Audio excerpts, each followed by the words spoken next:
combating nutrition disinformation and general bull. It's Jimmy Rants. JimmyRants.com.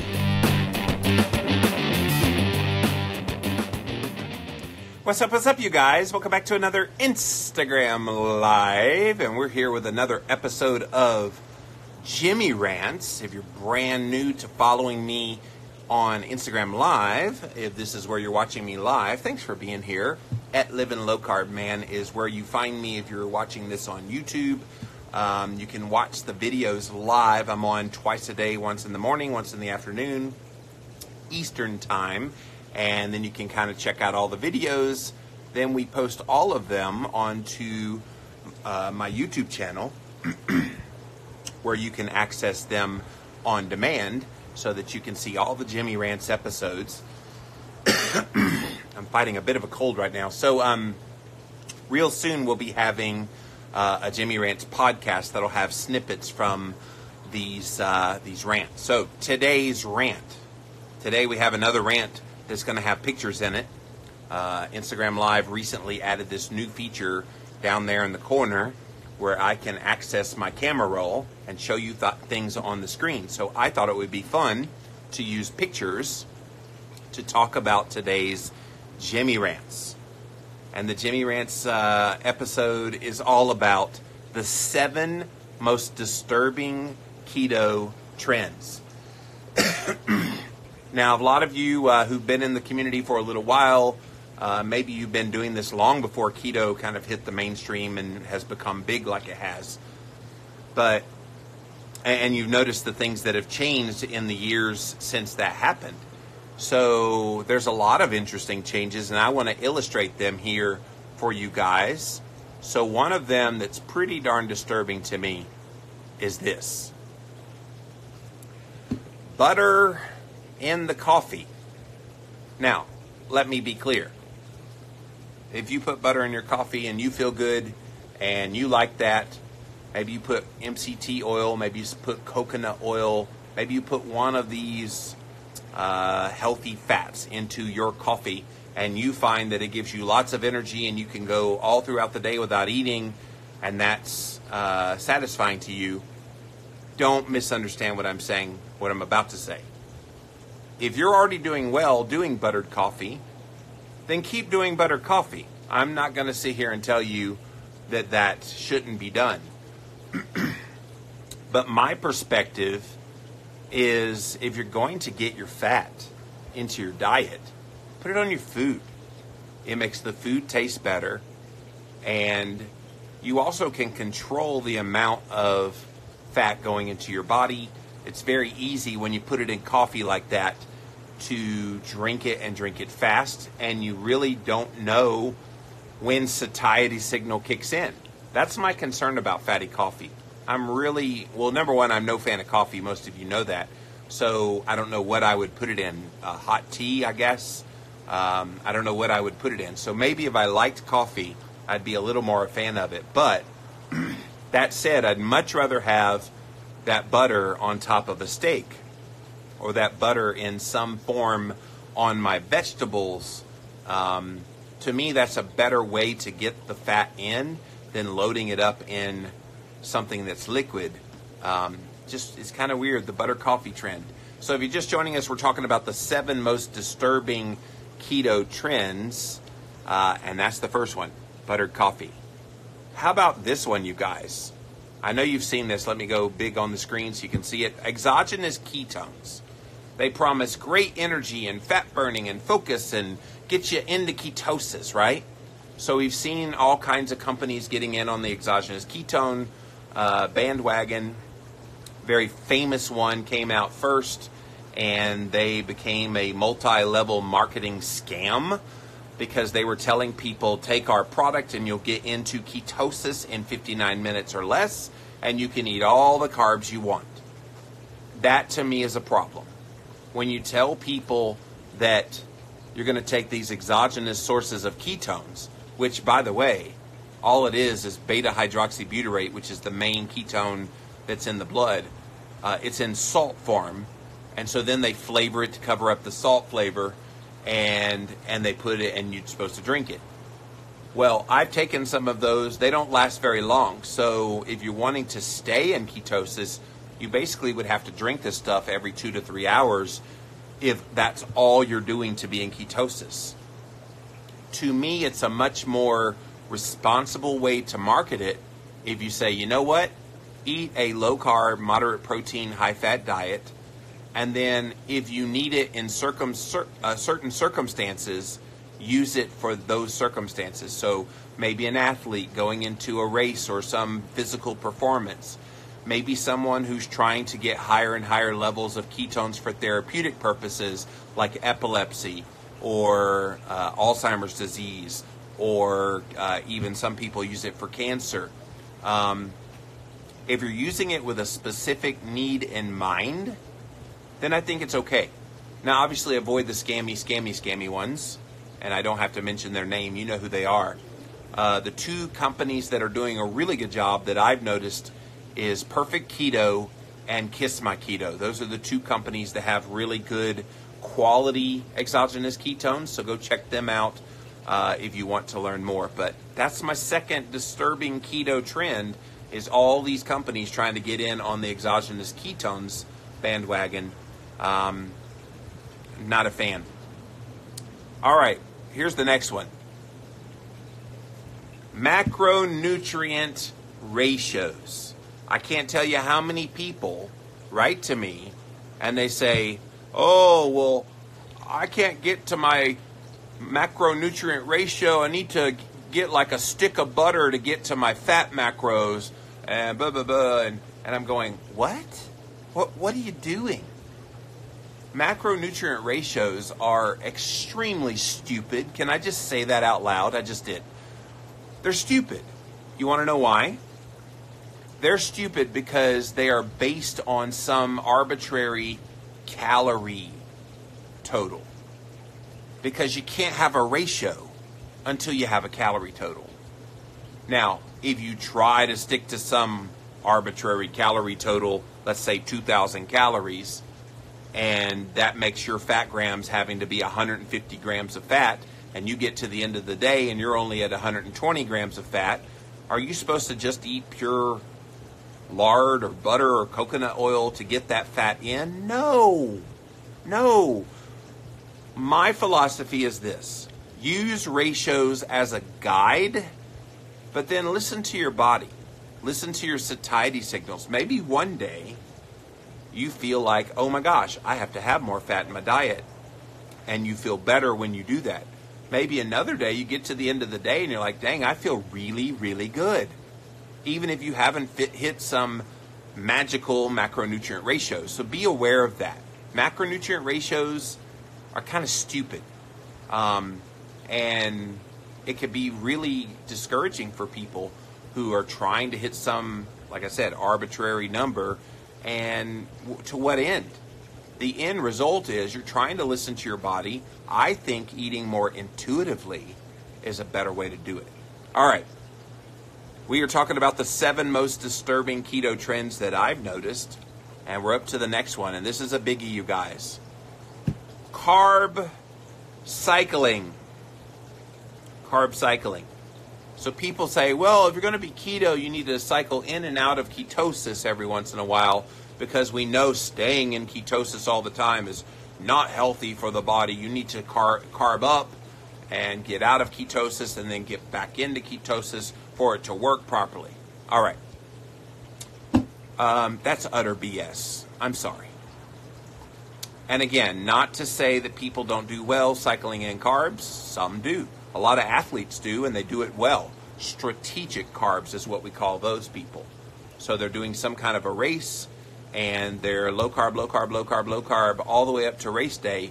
Then on race day, as a fat-adapted athlete, they eat a whole bunch of carbs, okay? Maybe 100, 150 grams of carbs, like sweet potato or whatever. And then they have this jet fuel that helps them at the beginning of the race, and then the fat burning, when they're fat adapted, becomes the longevity in the race. So Dr. Mark Cucuzella actually put this on my radar screen, that low carbers don't need to freak out about carb ups for athletes who are doing it in the way that I just described. that's totally good, because after the race, guess what? They're in ketosis. And they had a whole bunch of carbs before that race, but their body used the carbs. As for everybody else, I don't really see a reason, if you're trying to be keto, I don't see a reason why you have to raise your carbs. Now, some people say, well, what about your hormones? You need to regulate your hormones, and that requires your carbs to go up from time to time. And I've heard this said, especially with people with thyroid issues. Oh, if you don't carb up, your thyroid numbers are just going to keep falling and get worse and worse. No, they don't. No, it doesn't. I don't know where some of this stuff comes from, but carb cycling, unless you're an athlete, I'm not really seeing the benefit that comes from that. All right, this next one is really a funny one. This guy here, he is stressed out. And I see so many people stressing over every little minutia of their keto lifestyle. Okay? So they get numbers back from the doctor. The doctor's going ballistic about they need to be on medications. And so they're writing to me and going, oh my gosh, my numbers are all out of whack. My doctor thinks I'm going to die tomorrow. This keto is hurting me. And so they're hurting themselves, but not because of keto.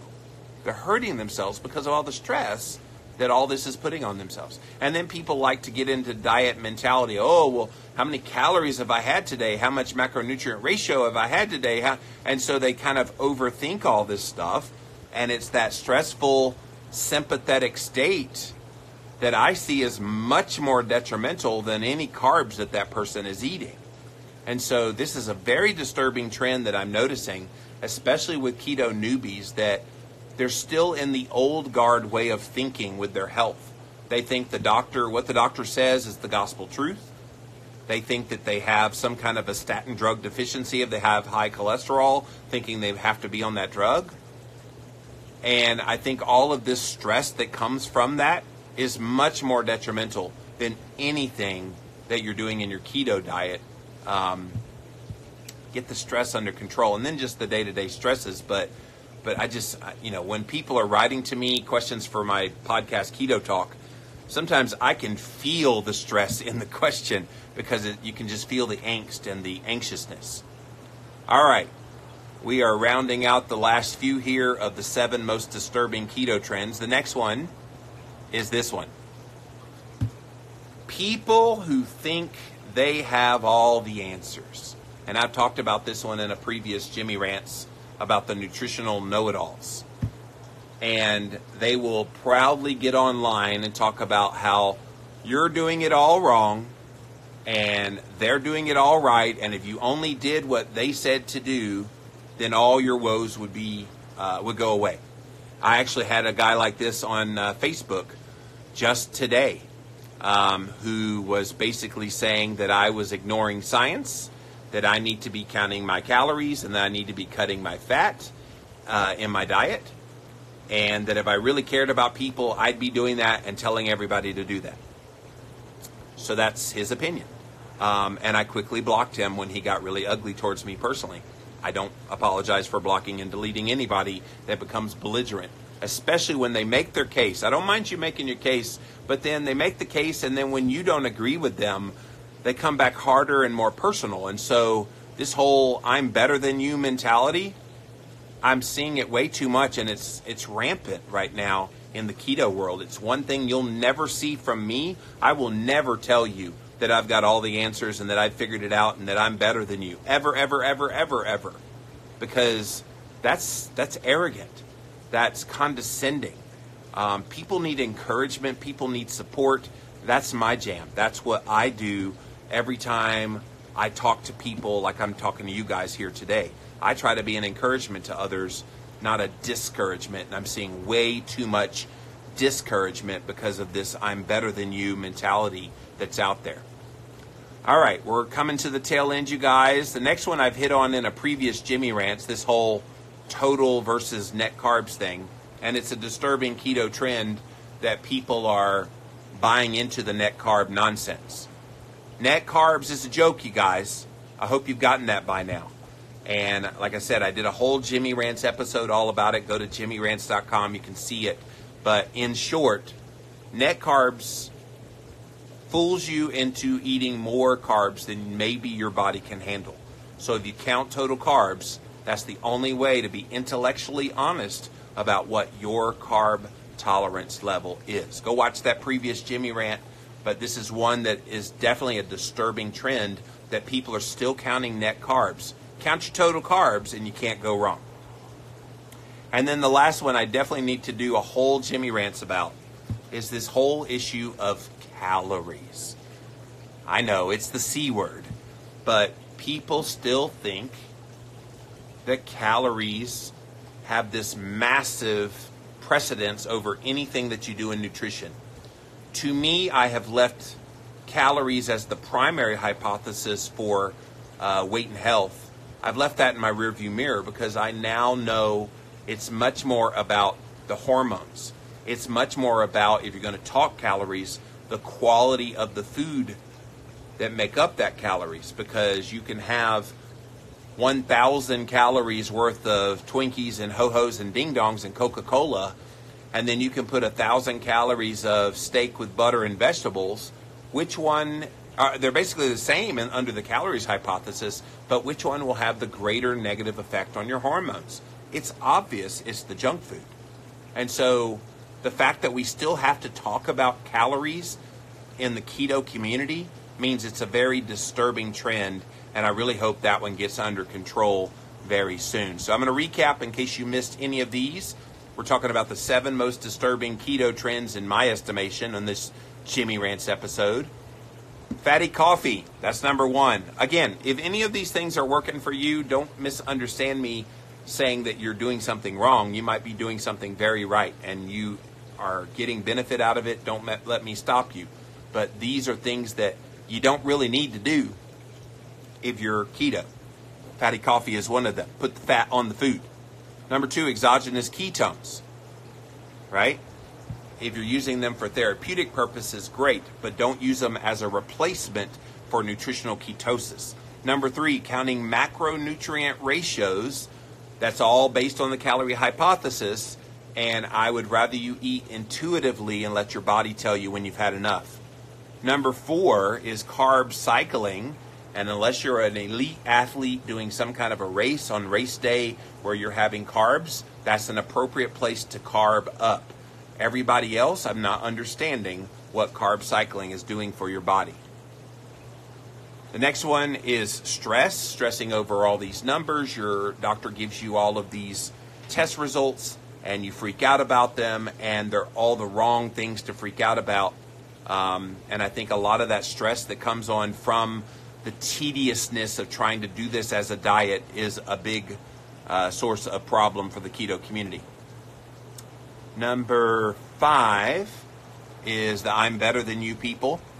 And we see it out there, especially on social media, especially Facebook, when you post something about what you do and somebody says, no, that's all wrong. You need to do it this way or you're stupid. And that's what they do. And it's a disturbing trend that I'm noticing. Number 6 is the total versus net carbs. Please count total carbs.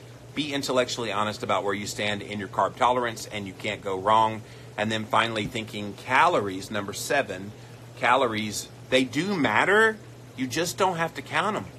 If you're listening to your satiety signals, your body very efficiently on a low-carb, moderate protein, high-fat ketogenic diet will naturally control your calories. All right, guys.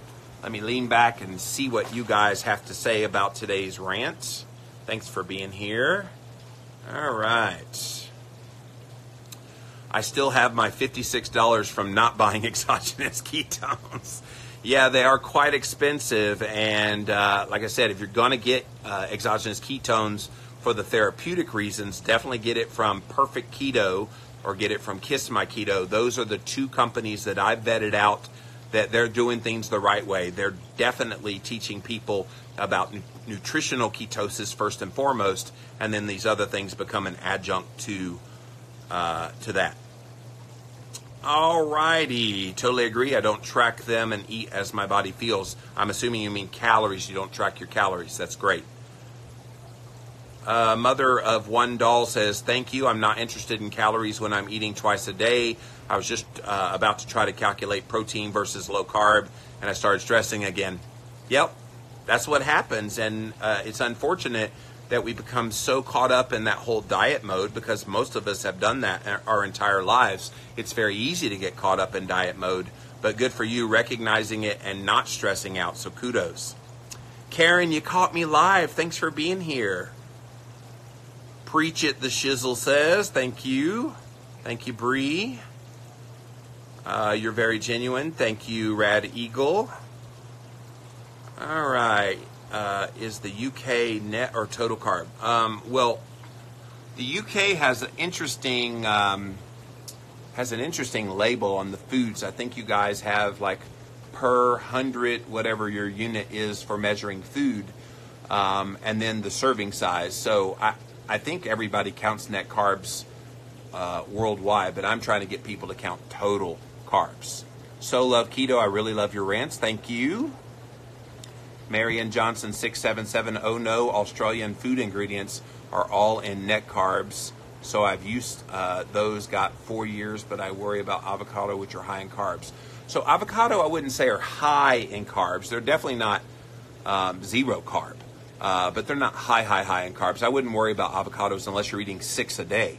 If you're having a half of one to a whole one, that's probably okay on keto. But you're right. I have noticed in Europe and Australia and New Zealand, when I've gone to other countries, sometimes they don't put the total carbohydrates. So guys, be very careful. Now you should be able, though, to add up the fiber. I think they put fiber and sugar and other carbohydrates. So you could add it all up and figure out what the carbs are, so that you can count the total carbs. All right. I like homegrown ketones. I like that, the shizzle. That's a good way of putting it. As soon as I sit down, you do a live video. Thank you, Dana. You're welcome. All right. I think UK labels are net. Yeah, and like I said, I think Europe and Australia, the countries I've been to, they probably are. Thank you, Caroline. Another great rant. Keto on. Love your rants. Thank you, Ashton. Why is fatty coffee bad again? AC Millward. Sorry, I missed the start. So I wouldn't say it's necessarily bad if you're getting benefit from it. My position on that is you're drinking a whole lot of fat all at one time. Why don't you just put a couple of pats of butter on a steak or on your vegetables and get the benefits of the fats within the context of your food? I'm not understanding why you have to drink your fat. To me, butter, coconut oil, lard, ghee, all of these are fats that you put on your food. So it's a little bit disturbing that people put all this fat in their coffee. And again, if you're getting benefit from it, please don't misrepresent or misunderstand what I'm saying here. If you're finding benefit, please keep doing it. But I just think it's a little bit wackadoodle to put fat in a coffee when you could be putting the fat on your food.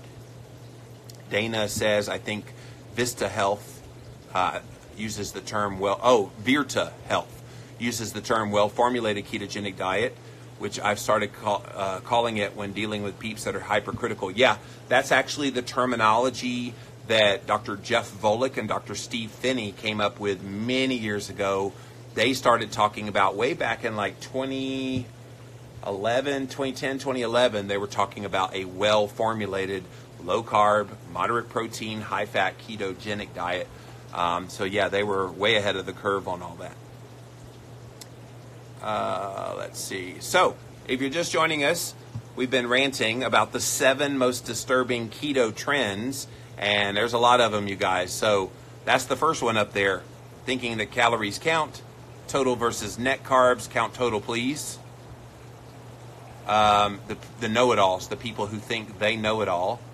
People who stress out over all their numbers and the diet and everything. Carb cycling. Macronutrient ratios, exogenous ketones, and then putting butter in your coffee. Again, if you missed any of that at the beginning, where I got into great detail about what my positions were on all that. Go back and watch the beginning.